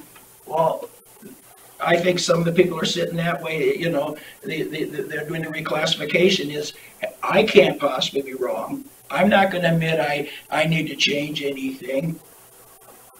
So when you described your cases there for how your drainage went up in the lowlands and in the highlands, one thing, you know, they should probably look at when they're reclassifying and putting those formulas in is it could be they're looking at that as a perfect running engineered system, but they're not big enough. They must So not it be. needs to be reformulated to include the undersized system. We've increased all the water coming to the mains, and now the mains can't handle it, so it's gonna bubble up in all the low spots. So the guys in the low areas are getting punished because the guys in the high areas are pattern tiled. And, So we know the problem. yeah, no, That was the and solution. I told one guy, all we're gonna do is spend millions and millions of dollars putting in a great big main, and the problem will be solved. Until we get to the river. Well, yeah, that's twofold, and no matter The either. most simplest solution would be to lobby your legislators to, here again, bring it back to home rule. Because there's nobody that knows drainage like the guy that's either farming it or the owner. You know, or the Tylers in that county. Yeah. There again, if you go back to having the meetings before or during the reclassification, so the meeting is part of the reclassification, at least you'd be able to sit down with the guy and say, you know, I'd like you to come out here and walk across this field in boots when we get a 3-inch rain. So I would encourage you to call our engineer and talk to him about your concern. Well, that's something that we have to address, because I agree with you, but it is something that we're gonna do, and I think that's why Chris has got it. There should be a fact. We are going towards the computer program that she has. We are going to be reclassifying every district, okay? Unless they're trustee districts, and then they have control over it. But as of right now, you know, unless it's cost prohibitive, I mean, but, is that what you're gonna say? Nope. I was gonna say, when the code was written 100 years ago, or how long it was written, they didn't think about pattern tiling. Nobody did. No. So legislation would have to change that to put it into the code to bring that into the system. All the engineers that we've used over the last 9 years have all come up with pretty much the same answers. They use the same information, the technology is so much better. That is why we are reclassifying it. Because your district was reclassified in 1949. So many things have changed since then. But the tile systems are too small, because 100 years ago, that's what they needed to get by, so they did. Without improving every district, we're not going to get any changes. We're just not. Pattern tiling is the way it is. Everybody gets the same opportunities to do it. Yeah, no, I'm not complaining about it. Trying to factor how much of other people's water you're storing before you, because you're getting your drainage for your land. I mean, you're getting the benefit. It's just you're not getting the benefit. You're getting for all the other people's water you have to store. You're getting the benefit a week late. Yes, Right. no, yeah. After everybody else's water's gone away. Right, yeah. You know, and no, I'm not, I agree with absolutely everything that's being said, but the process is wrong. The method is wrong. They gotta change this formula. They've gotta look at. Well, he did say that, you know, with all the different formulas that different engineers have, that usually the end result is really, really close. Historically, I mean, Yeah. you know, every engineer, well, not every, but a lot of engineers use different formulas, and we've had 3 of them. And regardless of the formula that they use that falls within the code, the end result is very similar. Yeah, so it's then what I'm saying is a problem with the code. code related. They're not, Almost 100% of drainage is dictated by the state. yeah. Well, It I just thought says you you guys shall had more maintain. cool than I do. And one thing too, you know, when I send out the letters for the reclass, it's in the letter that I have the report. And I have to send that letter out 40 days before the meeting. So you have 40 days to come in, and I know people used taxes as the reason they didn't. You still had 40 days to come in and see what it was, to call the engineer if you had any questions before the meeting. Every landowner has that same opportunity. I couldn't get the report because it was too big of a file to send to me. So I sent everybody to the website of the engineer. The complete report was on there. You could have looked at your name, your parcels, what it was. And so I feel like I'm doing as much as I can to get people to call me to come in before the meeting. I'm not blaming anybody. You're misunderstanding the message here. Yeah. Is that done before? The message is That's been every year. I mean, Yeah, everything, right. yeah. So people have always had the chance to come in before. And we delayed our process of approval of the report, so everybody would have a chance to look at it yet. right. How many people came in and looked? None. Oh, yes. Well, you did, yeah, besides you. You know, that's it just boggles my mind that these younger farmers that don't know where they're going broke and they see the picture of how can I increase my income to pay my bills. Well, that's half of the picture. The other half of the picture is how can I control my expenditures so that maybe I don't need as much income to meet my needs. And yeah, I mean, I went to the meetings, you know, on the waste management. Ronnie and I were the only 2 property owners there. You know, you don't need to hear, but I don't understand why people aren't more concerned about the process of how this stuff works. But no, my only one point is, how do you get the law changed? I'm not blaming absolutely anybody here for anything, but you know, as Mike and all you guys, you know, the first time when we got stuck for 300%, and how many meetings did we go to? And at the end, the engineer kind of said, "I think you're right," but it was too late in the game because you'd have to change everybody's assessment through the whole drainage district. And if I'd have came in earlier and came and appealed, you couldn't have made any changes, because if you're going to charge me less, you're going to have to charge somebody else more. Then you're going to have to notify them you're charging them more. The meeting is too late in the game. The meeting has to take place before the assessments are made, or what can you appeal? You can't win. So I think what we should do is, we have the meeting to look at the assessment, but we won't make a decision that day, like we normally have in the past. Well, the biggest problem is the code. The biggest problem really doesn't sit within the county. Your guys' hands are tied too. Just like you should have. Unless the assessments are fair, somehow there has to be a meeting between the guys reclassifying and the farm owners before it even comes to you. One size formula does not fit all. Someone's gonna get screwed. Yeah. It's always been that way. But the way it is now, you know, I don't know how the whole rest of the state of Iowa is going on. But is there one or two people coming to every meeting in other counties saying the same thing, and the guy's doing reclassification, going out, you think he's gonna tell me what to do? Or maybe he has no choice, maybe the law is XXX, and he has to do it this way. You know, I don't have enough information to know, except I don't like the way it's working. Well, they have, like I said, they have those formulas that they have to work within. And so if we brought it back to a local level, I think things would get worked out. You wouldn't have to go through an act of Congress to make an improvement, Yet somehow, I guess my last 2 cents would be when you hire and you talk to these people that do the reclassification, because if they really believed it wasn't right, I bet they could get it changed. Because they're the gurus. This is their business. If they went to the legislature, to the state house or wherever and said, you know, this code's been in X amount of years, I think we need to tweak it some, people are going to listen to them. If I call Ted up and tell him about my drone, you know, who am I?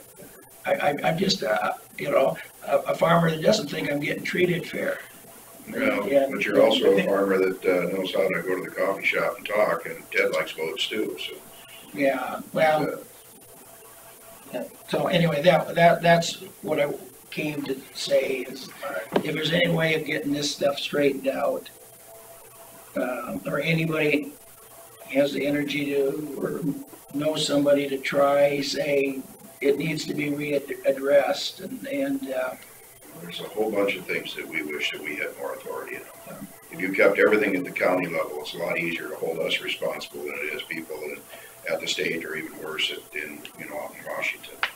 The further you get your decision-making away from home, the less you get represented.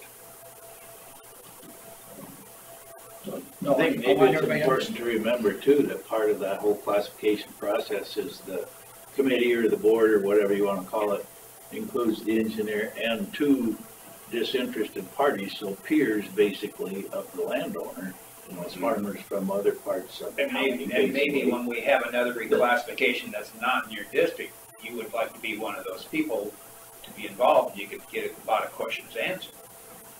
We did that with somebody else, Harlan Knight, who's had a lot of questions, so we put him on that committee, and now he's been serving on he was probably one of those that served on yours. So if there's another one we're gonna do, would you like to be a part of that? well, I won't say no, but yeah, because I think the history of the land is quite important. Right. And I think you'd have a lot of good input with the engineer. So we'll keep you in mind for that. Anything else on drainage? Okay, we'll move on to discussion of possible action regarding letter from the USDA 5, Lat 5.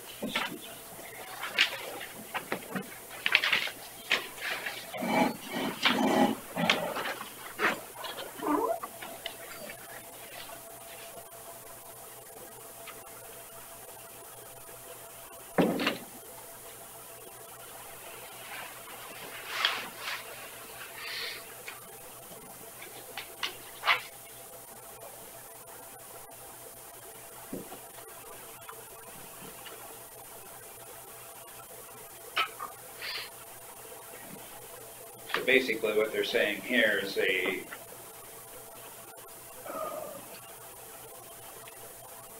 would recommend that we replace the tile that was originally there, connect it back up with a 12-inch, or we could replace the whole tile with a 12-inch. I assume they're gonna go with a 12-inch. Right. So you can keep it deeper? Right. Yes. It was deeper. You'll have the same drainage coefficient or whatever, but. Right. It's deeper for more coverage, and it ain't as much of a grade on it, but it has the same water flow. But it has the bigger capacity inside, so that. Right.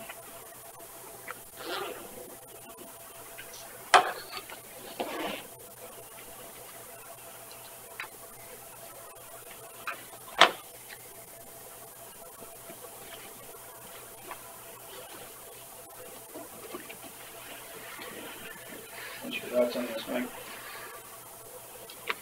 Well, I don't know why it wouldn't. As long as we have their blessing. Yeah. But that's what we've been waiting on. Yeah. So, I've been waiting 2 years to get that letter. Right? Yeah, it's been What is- okay.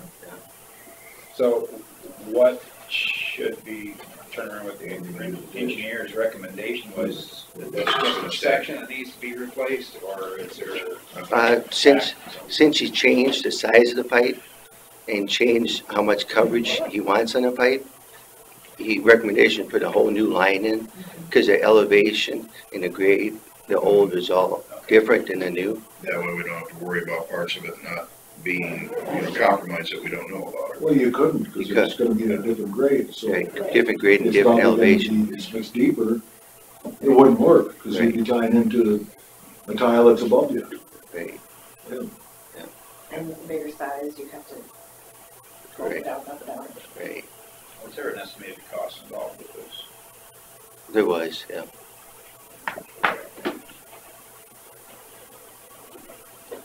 And that's, whose responsibility to pay for that? Just Elliot's?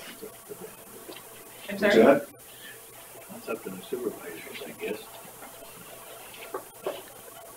Well, I guess, Well, it's been a non-working tile for years, right, and if we're gonna replace it, and Well, replace the whole thing, then the district should be paying for it. and it's,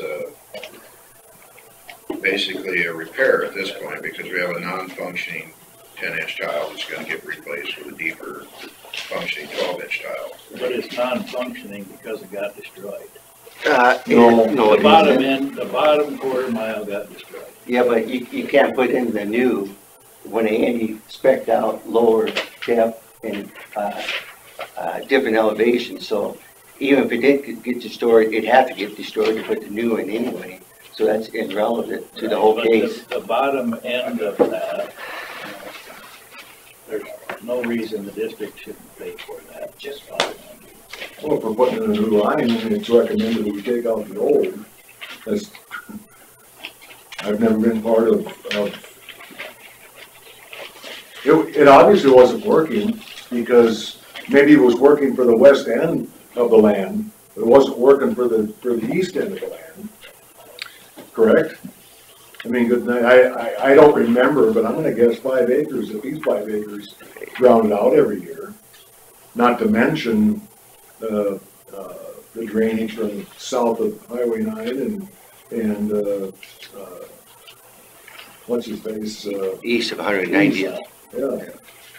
So, I guess to me, the long and the short of it is you don't want to set the precedent to allow someone to destroy a district facility that's 100% against the law without your permission. How about the drainage law? It states that, That is- every farmer gets drainage, 100% drainage is written in the law. How about that law that hasn't been in effect for 40 years here? I guess I've not seen that part of it. What it's right in the code of the Iowa law, you gotta provide farmers drainage, and there was not drainage there for 40 years. Okay, here's the summary. It was found that approximately 790 feet of the original tile was in good condition. 560 feet of tile was destroyed or out of commission due to the private ditch construction, and 715 feet of tile is likely damaged, plugged, or for other reasons not functioning properly. And 100 feet of tile is under the county road. So that broke it out. So it's almost like he's suggesting a percentage. That's his perspective on it, Andy's is all. well, you gotta ask yourself the question, if nothing had been done, and this was presented to us, and he said that 700 feet was non-working, would we have just repaired that part? Or knowing that it's, how many, I don't know. 560. Determine how old it is. Right, well, you know, But it's in the original. past, we've simply just put in new and dug out the old. So, I think you have to use that for determination too. I think the biggest determination is if he would have had the same elevation as the old, it's a different story, but he went with a whole different elevation, a whole different grade. So what is in there wouldn't work no matter what. And from day one, it wasn't good because the east end never worked properly to begin with. And why would he change it all? He changed it all so it would work properly. He didn't change it all just to change it for the fun of it. He changed it so it'd be a working tile for the district. I think we need to get a hold of the drainage lawyer to address what Mark said. But, you know, if I'm pretty confident in saying this, if we would have gone by his report, say there had been no ditch dug, and it's not working, and he would recommend putting in 12, we would have put in the 12, and the district would have paid for it. Terry, wasn't there 2 reports that were done for that project? An initial report, then the ditch digging, and then the follow-up report based on the conditions as we currently see them? And as an initial report, I don't remember him recommending replacement of the entire tile. I'm not sure. 17. Yeah, but then we came back out there and we dug up all the tile, and when he resurveyed it all, then that's when he made his second recommendation after he knew more facts about it.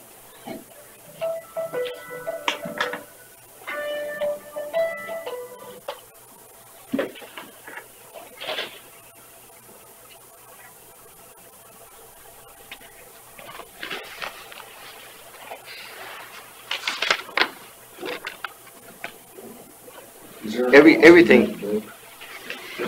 Yeah, the option here is option 1 was 63,000. But everything has depreciation value, right, guys?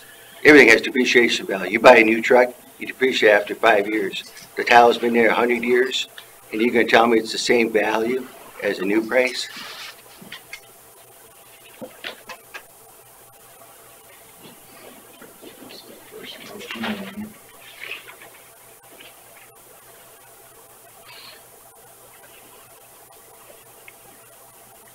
That's never been taken into account before. Yeah. When you replace tile.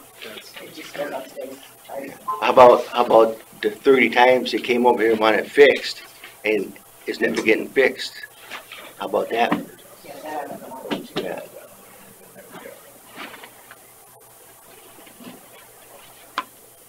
What's our threshold on bidding again? 50?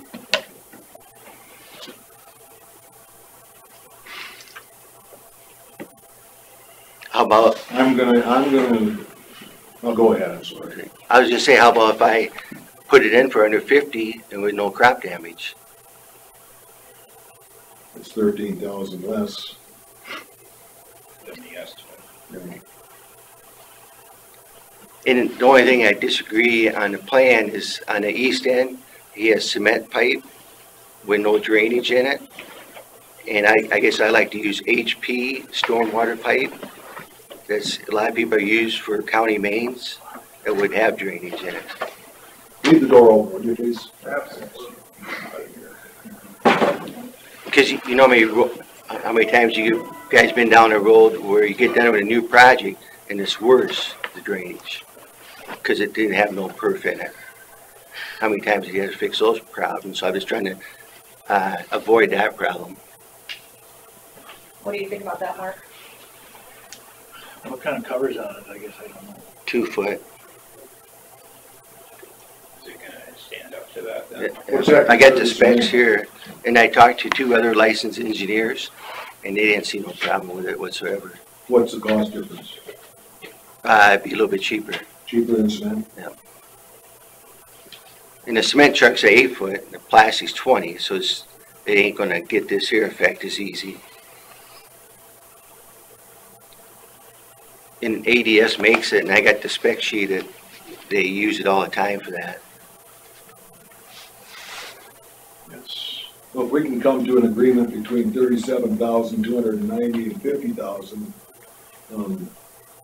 that would solve the problem.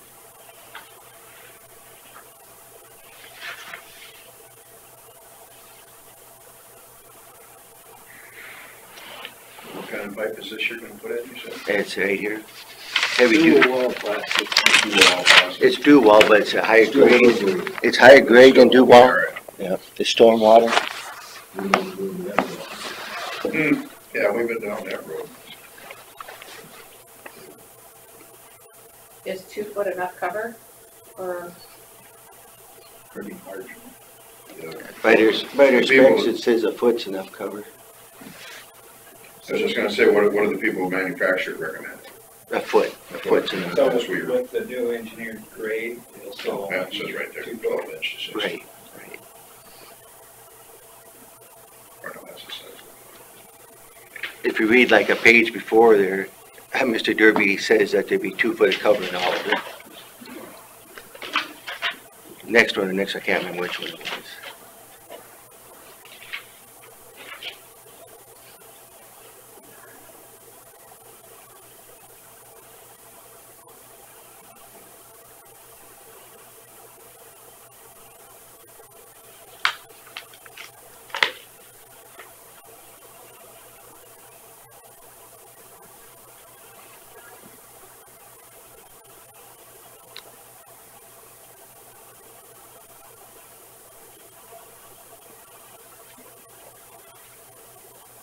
We have the records that would tell us engineers' estimates versus actual bids that came in on tile replacement projects. I'd have to look for it. I'm just curious Yeah. what the percentage difference was between the engineer estimate. It's kind of very from year to year how busy they were too. How long would we have to get it done? I'm guessing if you were to do this, like you said, you'd probably do it right away. I'd probably do it before I planned it, right?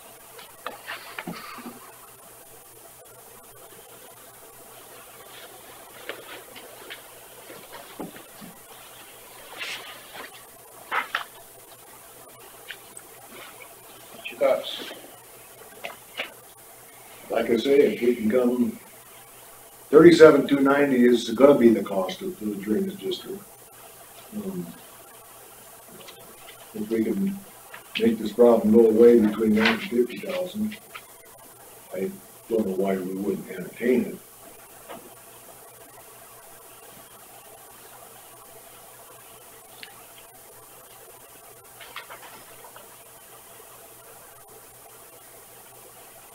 How many times in the past have we come up with a situation like this where we're gonna have to worry about setting a precedence?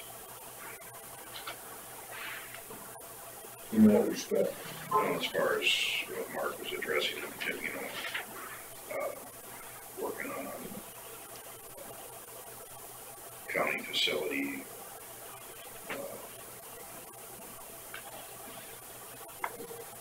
I didn't do it to piss anybody off. No. You know, I didn't think do you it. did piss any landowners off, did you? No. And I didn't do it to piss any of the supervisors, Mark, Chris, anybody off. I just did it to get some drainage there in that east end, which hasn't been drainage there for 40 years. You know, and that tile's been bad. Anybody that can drive by, they can see it hasn't been working. You know, and I feel the district has opportunity many times over to go out and fix it, you know. And it wasn't that the tile was brand new last year and I dug it up. And it wasn't by the recommendation here, that's the same elevation and same grade, it all got changed. My guess is the odds of something like this coming up again is very, very low. Well, even if it does, you know how I feel on precedents. At one time, somebody set a precedence. Well, why can't we set a precedence? So, just because there's a precedent set doesn't mean that's the way you have to act. Laws are always overturned on precedents. So, like I say, I mean, if we can come to a figure between 37 and 50, 37 is the, no matter, if Ellie were to pay the rest, 37 is gonna get charged to the district. So, Did we ever decide what we were doing with the ditch? Is it part of the district now, or is this? no, it doesn't. If this goes in, it wouldn't be part of this. Okay. So then we can't tell them to maintain it either. Well, it doesn't matter. We'll have to- Tile, the original drainage will always be there, and whatever that ditch does, the ditch will do. And as I understand from this USDA finding, option 1 is the only one they would accept for, Correct. yeah, they wouldn't allow for the continued use of the ditch. Yeah, so I can't remember. I guess we can do it for under the 50. So we don't get- Now we gotta come up with a figure. It's fair. What do you think is fair? How about 45?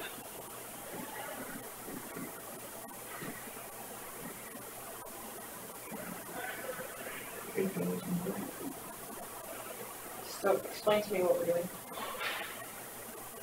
Elliot is proposing that he does it, he'll do it for less than He's the, gonna do it for for 45,000. 45, that's almost $20,000 less than Okay. the engineer's gonna- estimate. Do all that and only build a district 37. No, No, 45. 45. He's gonna do the whole 60-some thousand, is it? What was the, 63,000? We did it, it'd be The 63. engineer's estimate is 63,000, he's saying he's gonna do it for 45. With no crop damage. So even if I do it this summer, you know, And then everybody in the district would qualify with the USDA with an acceptable price. and that 37 is what Andy came up and charged me twice for what New County tile was worth anyway. You know what I mean? He's taking it times twice. He's taking the new price, the 5 and 60 feet, times what it costs, times twice. Yeah. And that's how he's come up with that figure. Yeah, he's got that right here. Yeah.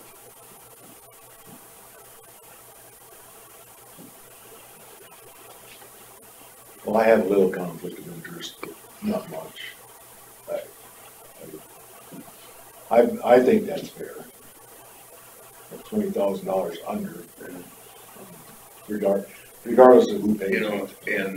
and the whole cost, had we ended up making this repair, the district would have paid it all anyway, since, I mean, if we would have repaired the, Yeah, we had originally intended on repairing, we thought it was gonna be the spot or two. It could have ended up being the whole thing. I think we do need to address Mark's issue of the legality of it. So we need to call a lawyer, whoever, I can't remember who he is. Well, on something like this, we have to just hire one. There's a gentleman in Clarion. But then we have all those costs too again. But, And who's paying that? what's that? Who's gonna pay for the lawyer? So what do we, What you need to hire a lawyer for? Because, For damaged tile, without permission. oh, but we solving that now if we do it, if you agree to do it now, right? Or is this down the road, you mean? Is this if we future? justify the. you know, if you damage tile and create a worse problem, that's one thing, but this did not do that. Right. That was damaged because there was a ditch, right? Well, every landowner I talked to praised Elliott for doing it. Well, no, yeah, exactly. It wasn't It's acceptable to undoubtedly the better USDA. than it was. What's that? I say it's undoubtedly better than it was. Yeah, No yeah. doubt about that. I don't But know it also if we opens really, the door for when Ben decides that he's got a lateral that goes up to his one. And he decides that, or thinks that it's not working properly, too small, whatever. Does that then give him the right to go destroy it and petition the district to fix it? Well, hopefully it'll get fixed if he petitions it. if you petition it, I mean, You know, my guess is, Well, the whole difference here is that petition was in process before all of this started. I mean, From- Andy had his engineering. from the testimony I've heard, it's been in for 40 years now. Right. Right. I can give you facts on that. And it's the first time it's happened in what, 50 years here? So what's the odds it's gonna happen again? It's pretty slim. I don't think we need to see a lawyer over Right. this. I mean, the odds of this coming again are, I think justifying it by the reduced cost and the work. And almost everything usually goes through the proper channels. I'm gonna let you guys handle I'll make a motion to approve, the repair or the replacement of the tile of 45,000 being built to the district for, DD 5, lap 5, is it? Yeah. yes, I'll second the motion. And A1 would do the work. thank you, appreciate it. He has an R10 guaranteed at $45,000 price if he doesn't do it himself. Yeah. How about then, are we on the same page for using that HP, per pipe? Well, if it holds up, we don't have a problem. If it Yeah, doesn't hold up, we need to have something in there that, well, I mean, He's going by specs. he's going by the specs of the company, so, yeah, I would say put a completion date in. Most contracts have a completion date. June 1, What's that? June 1 completion. Let's see, it's March, April, May, June. How about August 1? Okay. Because it's working right now. he may not be able to get at it before then. You know, I mean, it's, we have plenty of moisture in the ground. And no yet. crop damage. And no crop damage. Yeah. So August 1, no crop damage. I'll second that too. Any further discussion on it? And then how about, is WHKS going to come out and inspect it as I'm putting it in? I think we'll have Mark. Mark, okay. Don't you think, Mark, it'd be better if we just looked at it? Or would you rather have? I would prefer Andy to WHKS to this, but. Or some engineering firm, whatever He you want worked to for pick. some engineering firm. I just talked to him. He's with WHK now. He is still there. This is going to be. I mean, I don't matter what He's age. moonlighting at Menards. I just talked to him last Sunday, Menards in Nation City. Yeah. So he is still with WHKS. He I did it believe under, so. he did it under WHKS. Oh, he did? The last. I started out Ranger and Kemp, and then he went to WHKS. So. Because I saw him working at Menards, he said, "Did you give up the So we'll have engineering WHKS do the road inspections. for a good, solid job here at Menards?" Oh, no, I got kids going to college, he says. And then it also said in the spec, we get up to the road, and then it's the road department if it's bad from the right of way to the right of way, correct? Be determined by them. Right. I call for a question. But you included WHKS inspecting. I do now. Okay, I'll second that. So our motion is, you had all this, that we have a motion to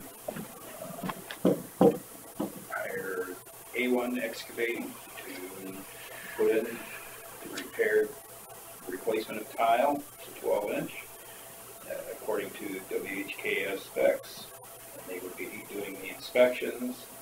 We would deviate slightly with the HP storm pipe instead of the concrete at that one point. And I'm trying to remember what else was in there. No crop damage. No crop damage. 45,000 to the district. And it had to be done by August 1st. Anything else? If none, all those in favor say aye. Aye. All those opposed, same sign. And we have one abstention. All right. Really doesn't matter. Doesn't matter. Okay, thank you very much, appreciate it. Thank you. Copy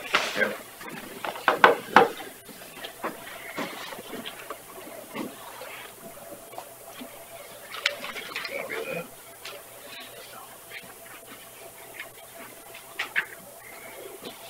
Open forum.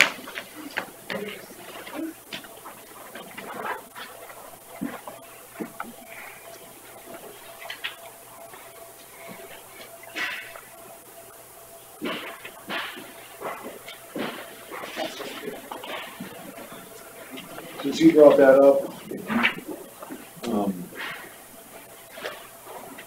do you think takes precedence over any situation?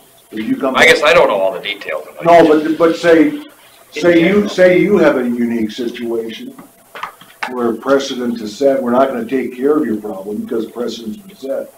Wouldn't you expect us to look at it from a unique standpoint for your problem and not worry about precedents? Well, I hope we get it fixed. Right, One way, exactly. shape, or form. Exactly. What happens if you just disturbed what was already there and just broke it up? So, just for the sake of conversation, he came in and talked to you guys before he dug that ditch or whatever he did? No, he didn't do that. Was there some discussion about the drainage district fixing? He was hired to repair it, Okay, and Okay. instead, he decided a ditch would be better. And he cut through the tile. But the system worked. dug a ditch But the system worked. Just after he dug the But ditch. The tile that he cut was not working. Right. Right. He Okay. destroyed part of it, but wasn't working anyway. Some of it was. So what's the problem downstream from there? Obviously from there to wherever it dumps. USDA was not gonna allow those people upstream to continue Use the it. program. Because here's the problem, it improved it, okay? Well, it's hard to argue with It that. didn't repair it, it improved it, Right. so So that's where the problem came. our resolve is to go back to the original repair. He can still have his ditch, that's his thing. He's not. It just has to be a private ditch. We couldn't take it on as Right. a county as part of our drainage district. It's on his farm? Right at the right of way. He Right at did with some DOT. Who is, I don't know that gentleman. Elliot Evans from over by Joe's. You ever take the blacktop to go to the interstate? Like to go to Three your or brother's. 4 miles south of Lake Mills? You ever The driven that Joyce road? Blacktop. Joyce He's Black. got humongous buildings, he's a machinist. He's got With equipment everything sitting all sitting over there. outside. Yeah. So a big sign out front says Elliott. There's a new Okay. house there and Okay. he is the There's old house. about 5 long stick excavators there. That, okay. And the Yeah, that's out farm of my is jurisdiction. going out to your brother's where Birchkins lived on the south Yeah, side of that. I was wondering when you started talking about it being right next to the road, and yeah. So he did all that all on his own. I was wondering, because that's awful close to the road. Well, he got permission from the DOT. He said. He did. Well, after the fact. I think the problem with this whole conversation is he didn't ask first, he just did it. Yes. Is that where we're at with That's that? the only rub. Right. Some people, so. Right. There are things that have happened that they didn't come and give permission ahead of time. They've had, that we probably would have given the variance to do it, but because they didn't come ahead of time, it's like, no, all that driveway. And I can say the same for some personnel here in the secondary road. I would, They've yeah, asked us to approve things after they've done it, so. yeah. Okay. Anyway, Yeah. Open forum. Anything else for open forum? I'm gonna take off. Thank you, Yeah, Tom. have a good day. Have a good day. Consider for approval, signing notice of assignment of Bankers Trust Company loans to UMB. They must have bought our loans. Yes. So Here's the letter. UMB is not Joe Goshi. No, it's headquartered in Kansas City, Missouri, one of the largest institutions in the country in the corporate trust business. They intend to open an office in Des Moines. Banks buy and sell loans all the It's a time. buyout, yeah. So they're transferring it from one name to the buyer's name. With no effect on us on how our payments work. Yeah. make a motion to approve that signing. I'll second it. Motion from Stanzer and a second from Gensvold to approve the notice of assignment of Bankers Trust to UMB. On the ones, all those in favor say aye. Aye. All those opposed, same sign. That one vote. Aye. No, Which part? to the eyes, Okay. first part. Sorry. I was thinking about something else, I was out in La La Land. Thank you for your support. Yeah, yeah, it's, I didn't want you to feel like you were the only one.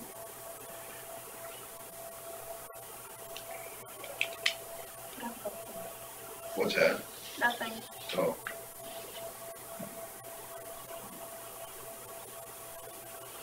Thank you. Consider for approval county claims. Just had a couple little ones that came in after the fact that I wanted to get done. A couple health insurance bills.